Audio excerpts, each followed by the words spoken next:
નમસ્કાર દોસ્તો, સ્વાગત છે તમારું ગવર્મેન્ટ જોબ ડ્રીમના નવા પ્લેટફોર્મમાં। તો ગુજરાત પોલીસ ભરતીને તમામ મિત્રો રાહ જોઈને બેઠા છે। તો હવે પોલીસ ભરતી બોર્ડના નવા અધ્યક્ષ પણ આવી ગયા છે અને વિદ્યાર્થીઓનો ઉત્સાહ પણ આવી ગયો છે। તો શું છે નવી માહિતી એ સચોટ રીતે આપણે આ વિડીયોમાં જોવાના છે।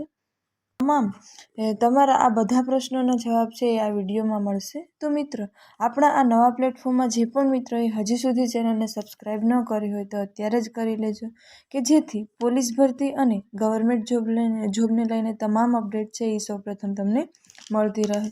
તો મિત્રો, 2 દિવસ પહેલાં ન્યૂઝ આવ્યા છે કે આઈપીએસ નિર્જા ગોટરુ છે તે મિત્રો પોલીસ ભરતી બોર્ડના નવા અધ્યક્ષ બની ગયા છે। અને નિર્જા ગોટરુ છે એ 1993ની બેન્ચના છે એ આઈપીએસ છે અને અગાઉ તેઓ છે એ ગાંધીનગર ખાતે એડિશનલ ડીજીપી તરીકે પણ નિમણૂક કર્યા હતા અને તેઓ અમદાવાદ ટ્રાફિક વિભાગમાં પણ ઉચ્ચ અધિકારી તરીકે ફરજ બજાવી ચૂક્યા છે।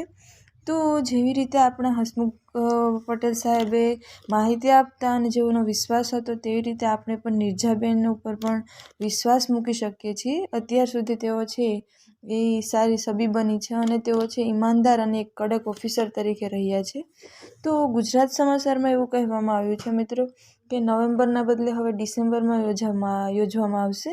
તો આગામી 10મીથી 15મી ડિસેમ્બરની વચ્ચે છે કોન્સ્ટેબલ પીએસઆઈની ભરતી છે એ શું તો કે ભરતી પરીક્ષા છે એ લેવામાં આવી શકે છે।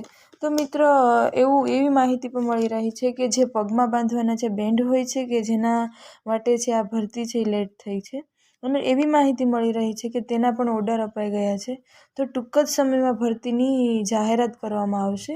તો મિત્રો, આપણા ગુજરાતમાં છે એ સ્થાનિક સ્વરાજની ચૂંટણી પણ છે, તો તે પહેલાં ભરતી પ્રક્રિયા છે એ પૂર્ણ કરી દેવામાં આવશે। અને જો મિત્રો હવે તમારી રનિંગની તૈયારી છે એ ચાલી રહી છે અને ડિસેમ્બરના પહેલા વીક સુધીમાં કોલ લેટર પણ નીકળી જશે, તો એવું માનીને ચાલવું મિત્રો, 10થી 20 ડિસેમ્બરની વચ્ચે છે એ રનિંગ ચાલુ થઈ જશે। તો આપણા ગુજરાતમાં ફેબ્રુઆરીમાં ગરમી ચાલુ થઈ જાય છે, એટલે કે શક્ય નથી કે રનિંગ છે એ લેટ જાય। તો એટલે ડિસેમ્બરની 15થી 20માં ફાઇનલ રનિંગ ચાલુ થઈ જશે અને તમે મિત્રો તૈયારીમાં લાગી રહો। સરકાર છે ગમે ત્યારે છે એ જાહેર કરી શકે છે। ઘણા મિત્રો છે હજુ એવું માનીને ચાલે છે કે હજી નવા અધ્યક્ષ છે એ આવ્યા છે અને હજી તે સિસ્ટમ સમજશે અને હજી ટાઈમ જશે, પણ મિત્રો એવું નથી। મિત્રો, તમારી ભરતી પ્રક્રિયા છે હવે તાત્કાલિક પૂરી થશે એવું માનીને ચાલવું।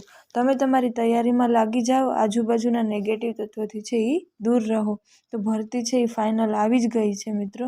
તો હવે જો કાંઈ પ્રશ્ન હોય તો કોમેન્ટ બોક્સમાં જરૂરથી જણાવજો મિત્રો। થેન્ક યુ મિત્રો। તો હવે પછીની નવી અપડેટ માટે નવા વિડીયોમાં મળીશું।